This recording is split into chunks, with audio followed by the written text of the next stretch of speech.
Okay, again, good morning. My name is Curtis Campbell. We're going to go ahead and get started this morning.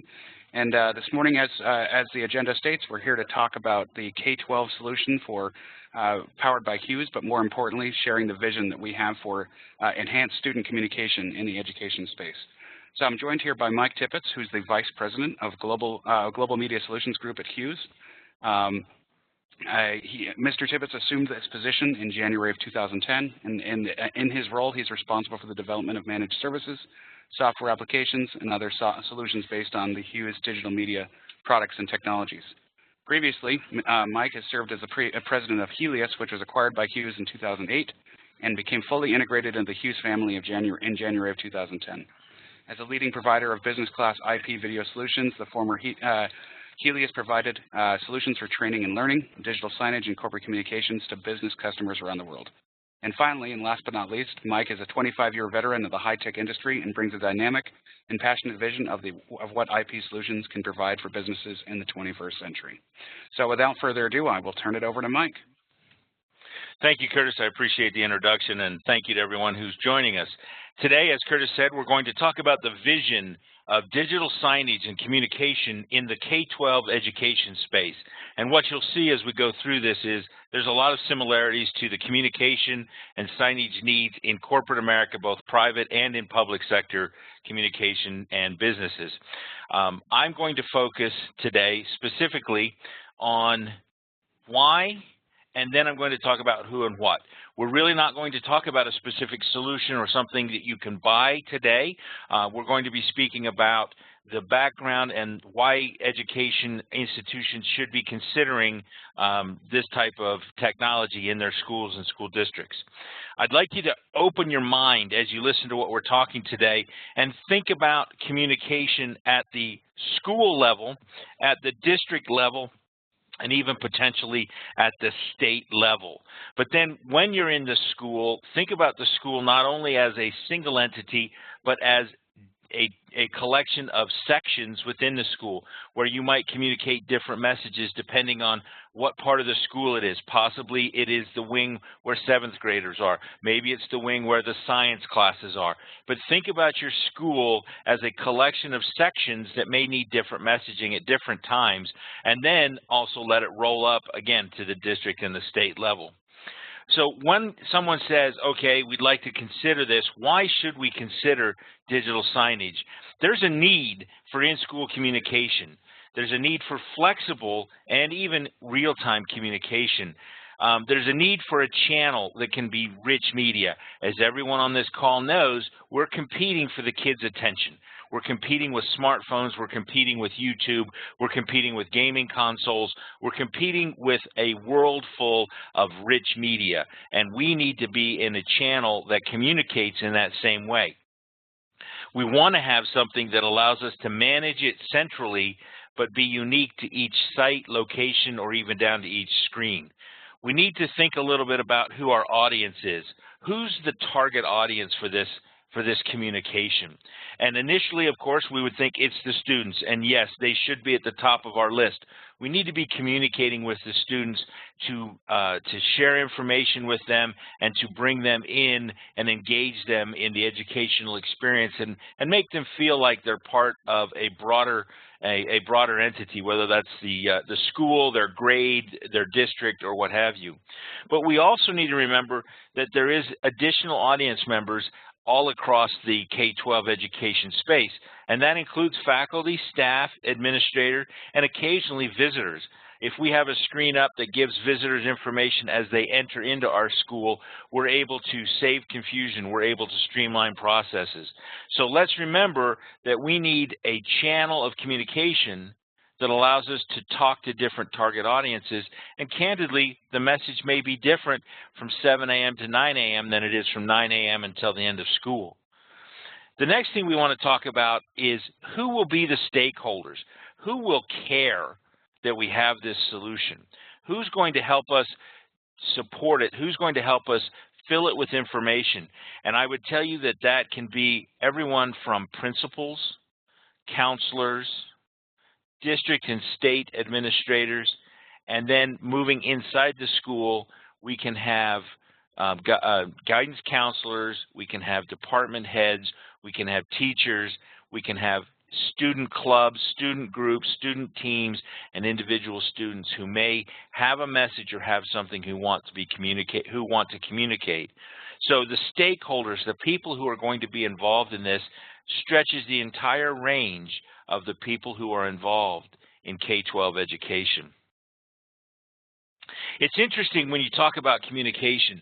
I read a study recently that talked about how information is disseminated from your local school. And they did a study of about 385 people across a single school district. So scientifically, maybe it's a little bit limited, but I think all of us will agree when I go through this that it is the fact. And they said when people look for information, where does it come from and in what order? And what you see on the screen right now is the order that they found people got their information. School secretary was by far and away number one. Of course it is. When you call the school, the individual who answers the phone is going to have the answer to many of the questions. Whether you're a parent, a student, or someone interested from the outside, you call the school, you ask a question, the school secretary answers and gets most of the information. But what was really interesting for me was as you started to go beyond the school secretary, who else was disseminating information? Custodians were number two. Bus drivers were number three. Why is that? Why were custodians and bus drivers number two and number three on the list? Why are cafeteria workers? Well, they interact with the students on a regular basis. They interact with the public when they go home.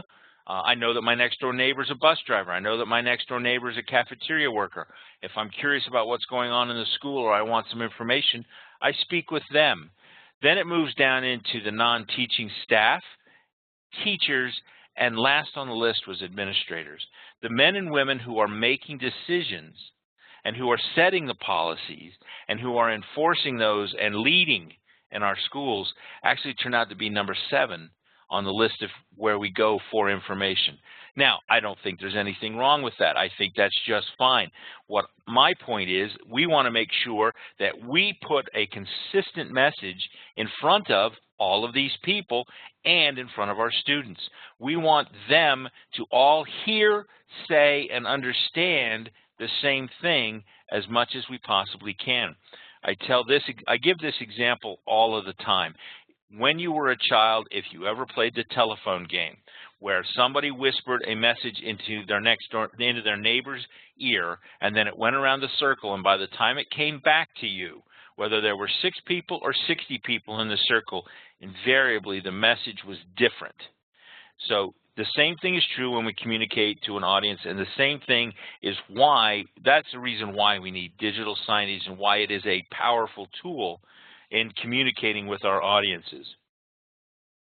The consistency of the message is important, and as we've proven here and as we've laid out there, we want that message to be delivered in a way that all these different folks can get it, and that it doesn't become diluted or that it doesn't become varied based on a particular person's understanding of what they heard.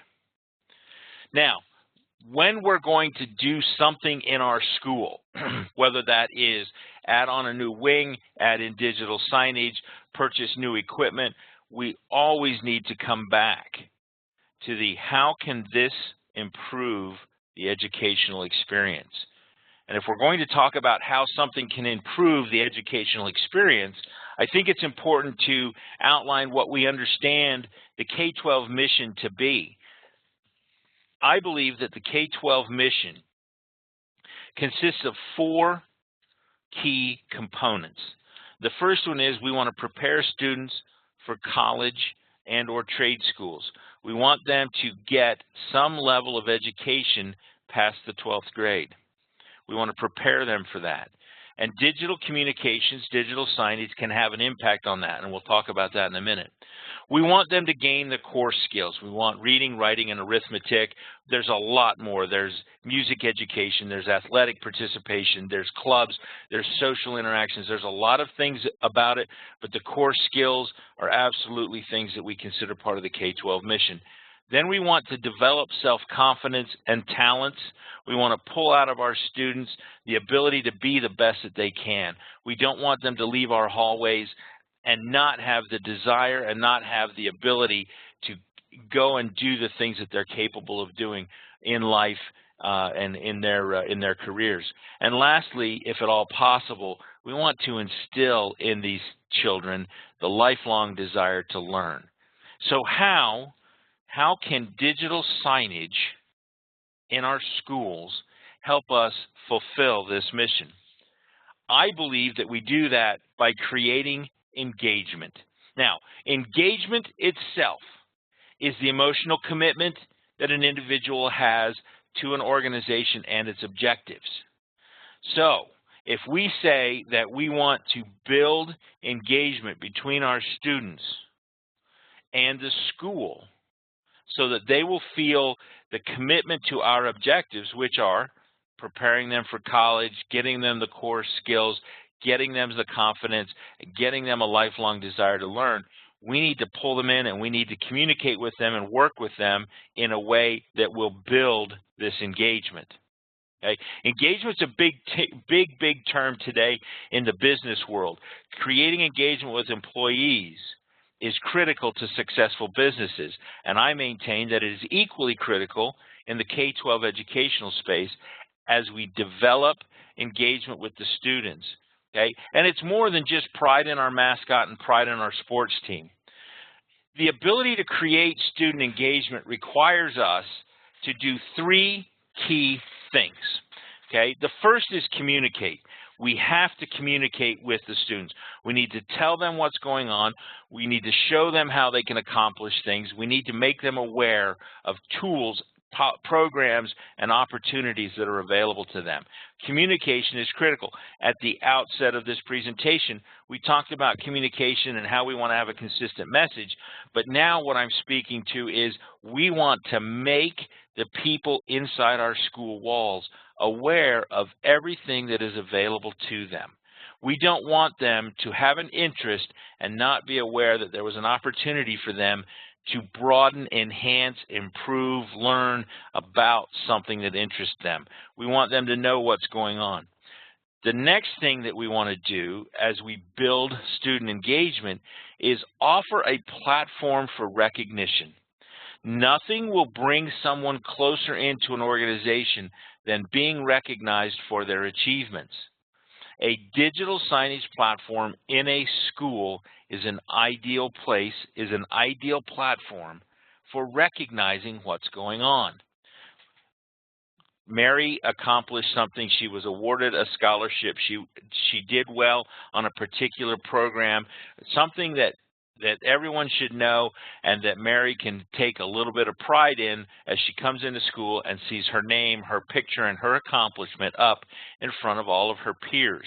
What you will find is when you do recognize someone in an organization, and this applies to the business world as well as to the education world, when you recognize someone, they will take greater pride. They will most likely work hard to achieve something again so they can be recognized again, and their peers will become motivated to do something that they can be recognized for.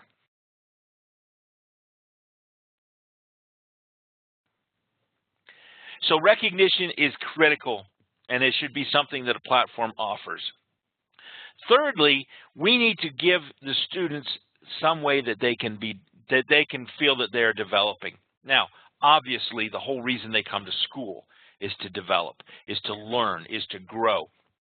But we need to show them, to communicate and tell them how they are growing and how they are developing and show them the importance of that. And this digital communication platform will help us do that, because at times we have to remind them that significant exams, that learning biology, that learning math, that taking English exams and reading English papers and books and writing those term papers and things is important.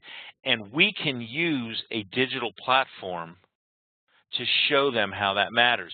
An example, an alumni if at all possible, someone recent that the students who are in the school today will know is featured on the digital communications channel with a story about how they used a skill that they learned at this school to do something better where they are today. If I'm in a high school, I get one of last year's graduates who's now in college, and I do a quick story about how they're taking the skills that they learned in Mrs. Brown's English class to do extremely well in a competition because they're on the debate team at their college, or something of that nature, how they are taking something they learned and using it in their daily lives. This is how we create student engagement. Now, we're talking about the youth today, so we have to have social media in the conversation. We have to have a plan and a strategy for how we're going to utilize social media and integrate that into our communication plan and our strategy. And I'll tell you from experience that if you can use your communication channel to influence what students are thinking and what students are doing in social media, you can have a very positive effect and in some cases prevent some of the negative things that we see happening in social media. Some examples: set up your digital communication channel so that students are encouraged to post or somehow submit social media comments, social media ideas that are picked up and, when appropriate, communicated out to the broader school. When there is a social media post that's positive and exciting about the school, post that, communicate that in your channel, and help to make that particular social media item go viral. Push forward the positive messages. Pull out of the students the positive thinking as they go into social media. There are examples in the business world of companies that are asking their employees to post with hashtags life at our company, life in our organization, and then they pick those up and they relay those around the organization. The same can be true with our students. Have them hashtag student life at school name.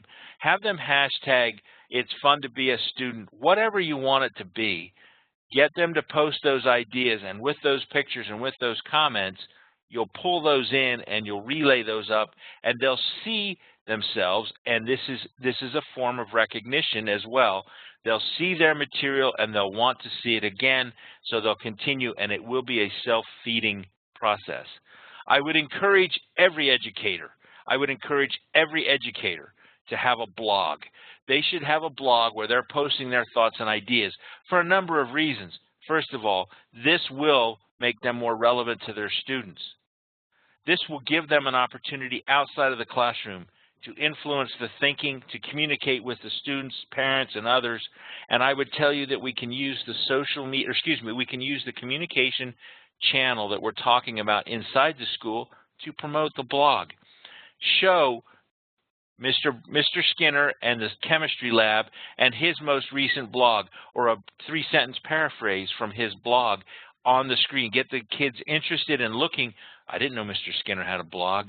Did you know that Mr. Skinner in his blog talks about our class because we did an experiment and we were very successful? No, I didn't know that. Push the conversation forward.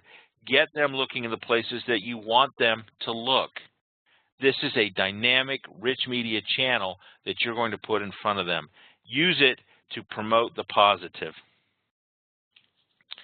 Okay, we're going to shift now a little bit to the who and what, because I have talked about this communication channel. I've said, hey, we're going to do all these great things in our school. We're going to have all of this impact.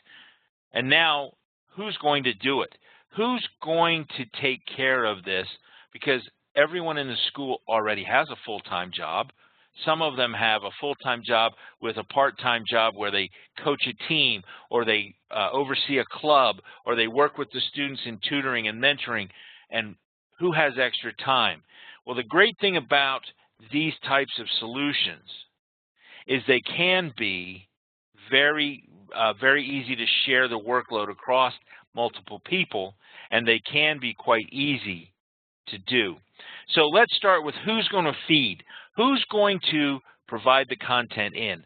Well, let's look at administrative staff, let's look at faculty members, and let's look at students. If we open this channel up and we give the individuals that I just mentioned guidelines, let's trust them and let's let them put content in. Just like we would have a group of students who might work on the school website, or, going back to when I was a kid, the school newspaper. But let's let these folks have this digital channel to communicate with. Let's monitor it, let's oversee it, let's set guidelines, but let's open it up and let multiple people have the ability to submit content. That way it's not one individual who's now adding another responsibility that takes hours out of their day and their week. Let's let multiple people submit content. Let any teacher in the building provide a shout out. We provide them a very simple template that says, if you would like to recognize a student or anyone else in our school for a job well done, here's what you do. You put their name here, you put the item that you're shouting out about here, and you submit it in this fashion. And now you'll see every day there will be people who want to recognize their peers, recognize their fellow students, and you'll have that ability to fill it in. And then, of course, there's other things that you can go and do, and we'll talk about that here in just a second. But the trick is to have a system that allows many people to submit content. You may have to have a focused group who go through and approve messages. We are in a public environment. We are in a school. We are talking about students, and sometimes students think they're funny when they're not. But you know what? Let's trust them. Let's put the word out there, and let's utilize their creativity as well. If we build this distributed workflow process where anyone can submit, someone does a quick approval, review, and scan, then let the system schedule it and put it up on the screen or screens, we take advantage of the broad range of people who are available to help us out.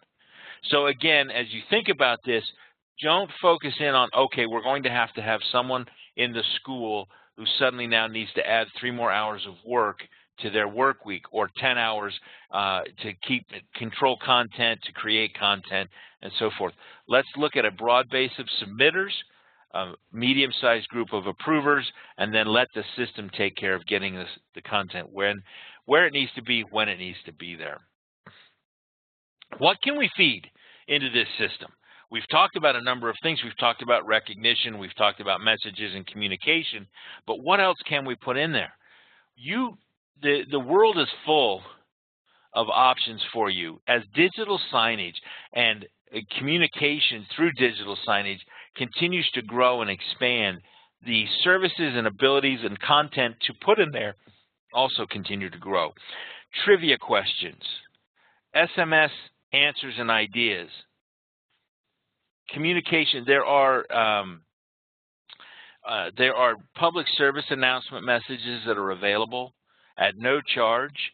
They're put out by the Ad Council. They're just good messages about healthy living and about recycling and about treating the environment well, and other messages that are just good public service announcements that are available at no charge that you can add in. And these create interest. The social media aspects and the recognition that we've talked about previously, that drives the eyeballs to the screen, but then you continue to have new and fresh content up there. I would tell you to consider colleges and trade school information. Maybe there's a logo, maybe there's an upcoming event, maybe it's just simply, hey, you know what, we've got 2 colleges within driving distance of our high school, let's have a little rivalry fun. Let's see who supports state and who supports the university. Let's see who likes to, let's create challenges and have some fun. I think that as you communicate with the colleges and the universities in your area, you'll find that they have messages they would love to have placed up on the high school. As you communicate with the local businesses. And this is an area where I think you'll want to be careful. I don't advocate selling airtime in the schools for communication, but certainly local businesses who are supporting your school, you'll sell them banners to go on the baseball field, you'll sell them banners to go on the football field. Why not also include their logo and brief messaging on your communications screen as well. So there's plenty of content out there. It does seem a little bit daunting. It does seem a little bit overwhelming at first. But as you start to expand out, you'll find that there's a wealth of information that can be used up on these screens. And again, going all the way back to the beginning of our presentation, don't forget, I may have a setup in our school, but above me there's a district, and above them there's a state education organization who probably has messages they would love to share. They may want to have messages about sportsmanship, about non-bullying or fighting bullying. They may have messages about upcoming educational opportunities, scholarships, awards that have come to students in other schools within our district. Everything that they can to promote education and to promote the students doing the best that they can be shared. We can find sources of content from our base of students, faculty, and staff. There are data feeds, there's public service announcements, local community information.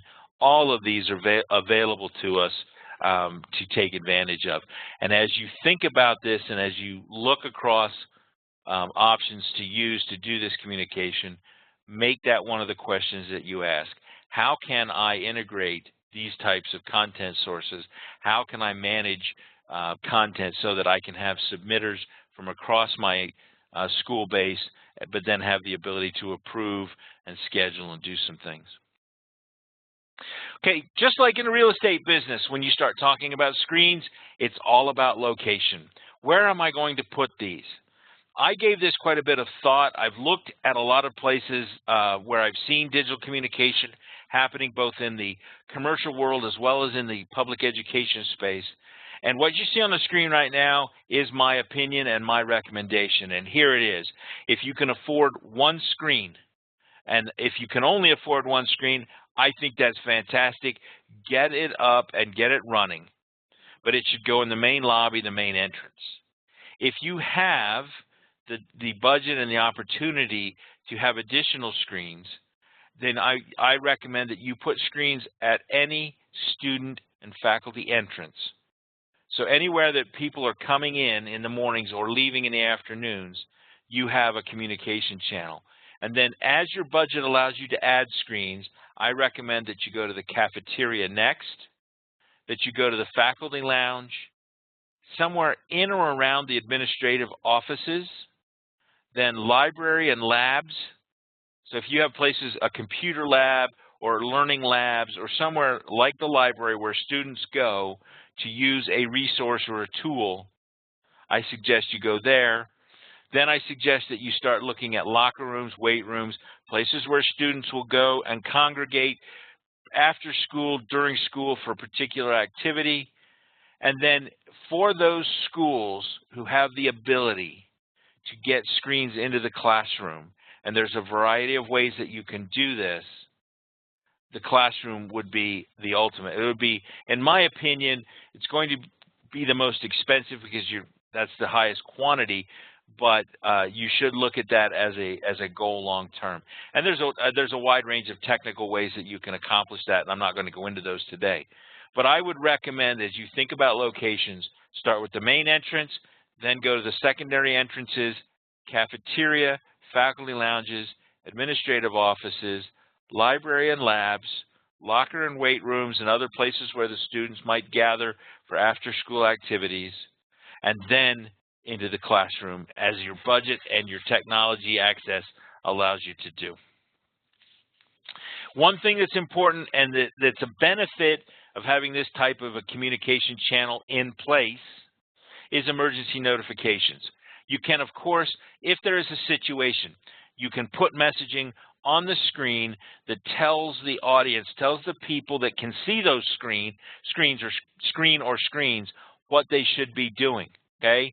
Just huddle in place, get out, don't go to this part of the school, go out this different direction, whatever the situation may be. Now, when you're talking about emergency notifications, obviously the more screens, the better, because you can communicate more quickly and more dynamically. But at a minimum, any one screen can at least tell people that see the screen what the situation is and what they can be doing.